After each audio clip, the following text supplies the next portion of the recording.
ससुरा से अली गौरा अपने नैहरवा हो। आमा पूछली समाचार। ससुरा से अली गौरा अपने नैहरवा हो।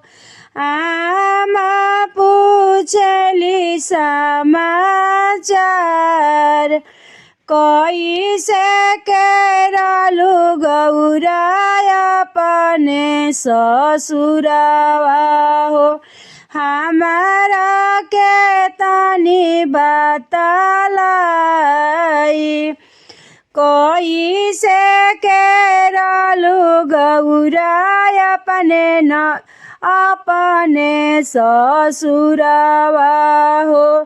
तनी एक दे तू बतलाई।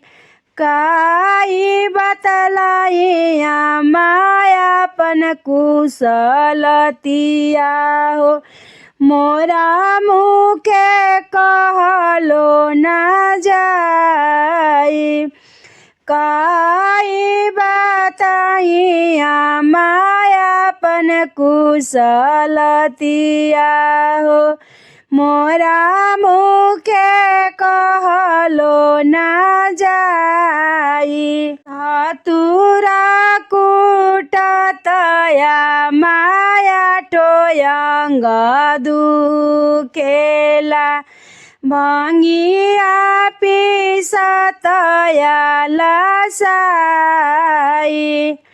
धतूरा कूटतया माया टोयंग टूटेला। भंगिया पिसतया लसाई। एतना बचन जब सुन गौरा के आमा। मने मने जाली खिसियाई। एतना बचन जब सुन गौरा के आमा। नारद बाबा जोहन चली जाई। कौन बिगाड़ हम कैली नारद बाबा हो। बेटी के दिहल भसाई। कौन बिगाड़ हम कैली नारद मुनि। बेटिया के दिहल भसाई। खइब जहर हो लगाइब फसरिया। बेटी लेके खिलबो आकाश जी।